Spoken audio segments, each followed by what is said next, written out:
Investing with a difference. So today we are going to talk about a few news item, the market condition of EOS. Specifically, I think there is, as we always know, that in the mainstream media, anytime there is a potential negative news on EOS, they don't fail to report it.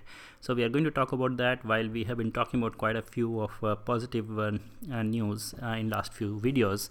But before that, I'm going to talk about something which we are very excited about. So as you know that we've talked about the education system and the kind of programs we have started for developers under Blockstart. We have these modules created. What we have done now is we have formed a partnership with the Blockchain University of Silicon Valley, and we are going to create a certification program. So these are all these modules which developers are able to learn the EOS development as basics, and also we will lead them towards a mentorship program where they can go and build some sort of knowledge base. In addition to that, they can be recognized, and part of the incubator which we have started as Blockstart, we will be connecting them, and with this kind of a certification which will be validation of their knowledge, we can connect them to the startups, to the investors who are looking for investing with people, and this will create some sort of a very structured program in future. And I think this is very important for us, and I think that's what we are trying to work on. In addition, we have launched our consultancy program, where if you are trying to build on EOS, we invite you to submit your ideas. Now that we have built a developer community, as well as we have some teams we are working with for some of the ideas we are already building, so we can help you. If you have any ideas to build, do reach out to us, and we can create a business model. We can help you launch your project even if you don't have any developer experience. Now let's go back to the markets first before we jump onto the news items. So I think we have seen some consolidation. EOS had outperformed quite a lot initially, and then I think recently it dropped. We will talk about some news item which is perhaps sometimes the people who are not involved in EOS community do not understand, so we will spend some more time on that. But it's a pretty stable, I think, consolidation environment right now. Bitcoin around 3,800 to 3,900. EOS is kind of trying to find ground around $3.40 to 50 cents. And I always look at the relative chart between EOS and Bitcoin. And let me remove these ads. So you can see here we have a pretty good consolidation. Again, while people are impatient, everybody wants a $10 price on EOS right now, but we look at the chart, nothing goes in straight line. The outperformance of EOS over Bitcoin is amazing. Of course, this was a double breakout, as I mentioned previously in my videos. This trend line was broken out, and then we had this previous highs which we had broken out. We have settled below those previous highs, so it's not as bullish as it was maybe last week, but also still we are in a very solid uptrend with a very steep trend line here. So I'm not too worried till we are able to maintain above it. So overall, I think EOS is doing significant outperformance it's showing as compared to Bitcoin. And even if you compare a 30 to 40 day period, I think EOS is in the top 20 coins. It's the most outperforming coin.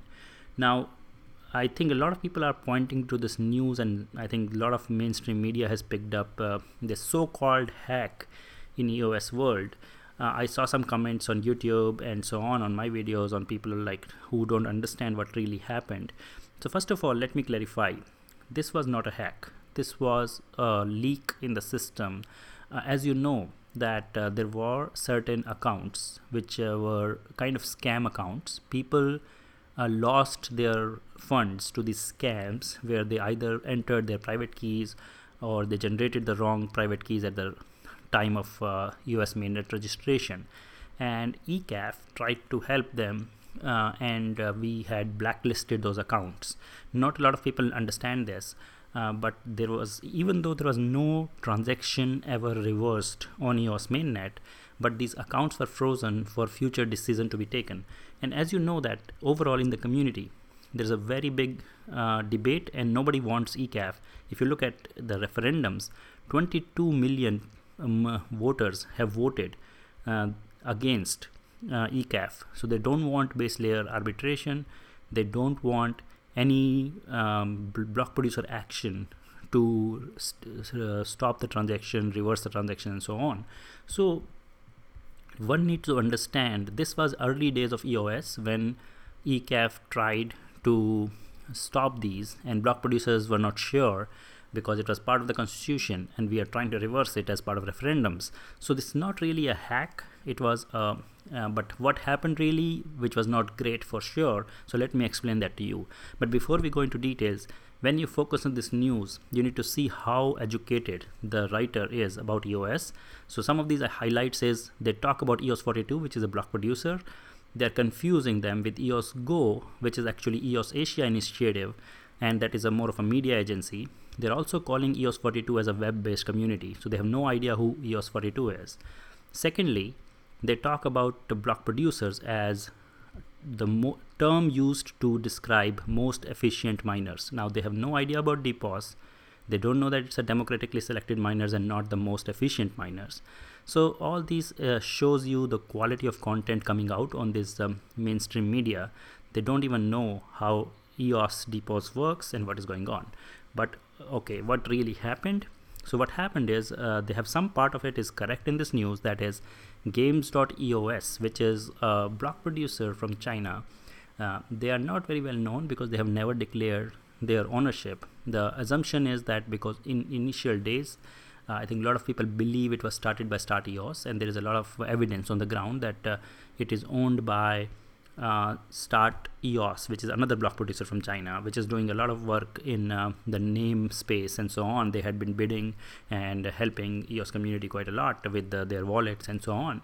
But I think it's more of a issue because the games.eos, which is one of the block producer, which is kind of running with just an intent to give rewards to people, they did not update the blacklist, and somebody tried to move these funds which were already scammed from people, which happens in any other blockchain. People lose their funds when they put their private keys in the wrong place, and EOS in some form was trying to save those people, but there was no alignment on how these funds will be returned to the original account owners.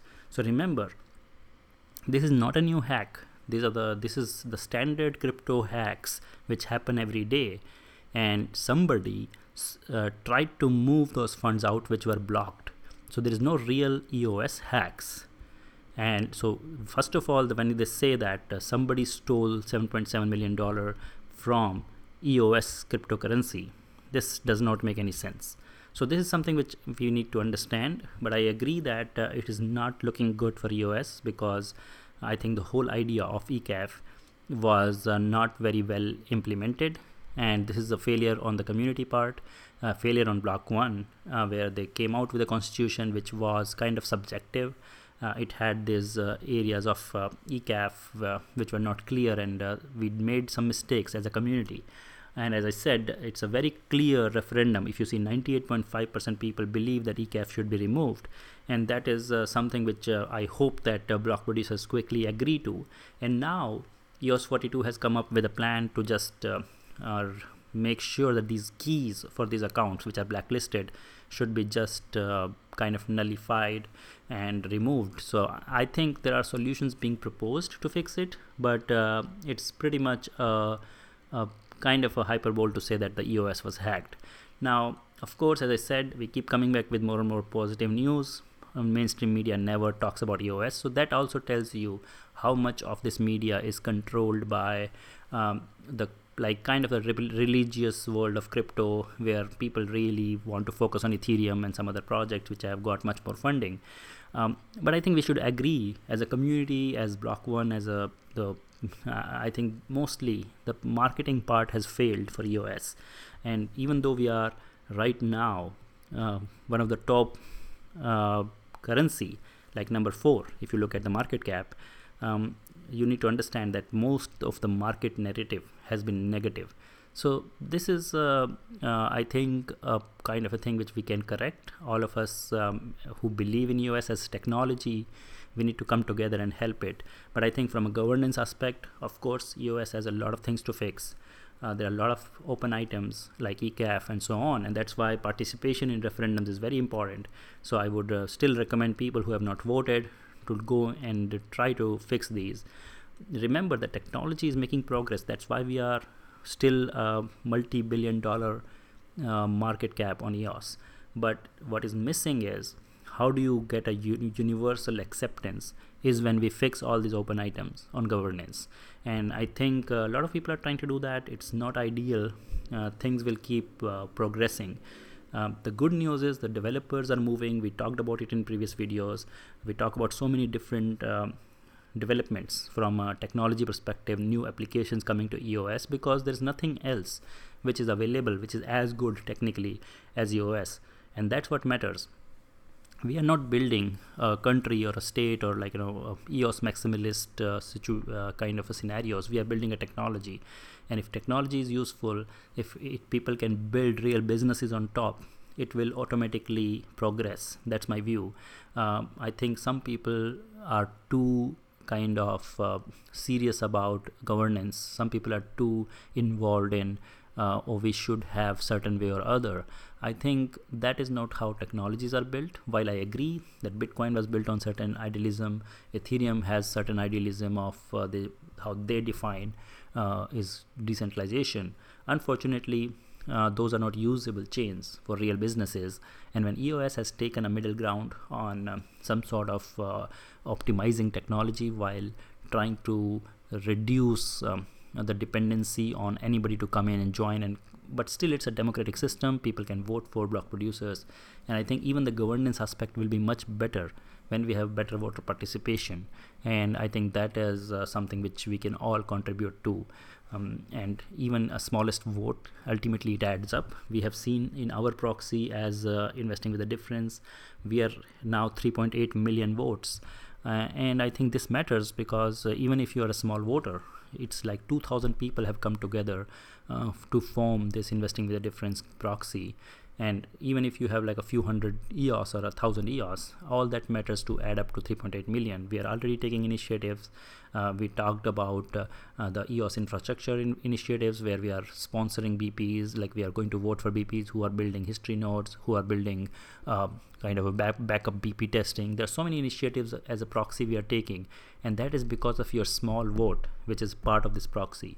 So these are the kind of things I would recommend people to look at, and don't say that I have very few tokens, it doesn't matter and I will not vote. And that's not how democracies are built.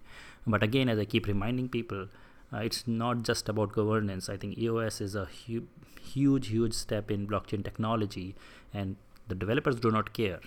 It's a running chain, it's performing, and developers are building, and that's what matters. So thank you for joining. I hope this perspective was useful, and as a supporter in EOS world or as a part of community member, I hope that you will be able to answer this FUD around the hack and around all the governance issues in a better way with this perspective. Do send us your comments and feedback on what you think and how we can solve these issues, but I think that should not stop you from developing on EOS, and do join us and learn together or build ideas. And even if I think something else comes up, I think when we work in our incubator, we tell developers that EOS is great today and we all believe in it, but whenever you are building an idea, you should also understand that you should not become religious about EOS like what we have seen in the crypto world. If something better comes along, we will be the first one to tell you as an incubator, as a technology experts, that you should move on to the new technology. As of today, we cannot find anything which is as good as EOS, and that's why we are involved in it and we are really actively building on it. Thank you for watching this video. Do subscribe and share to clarify people what's really happening in EOS world and what's the background of this hack or so-called hack. Thank you. Bye-bye.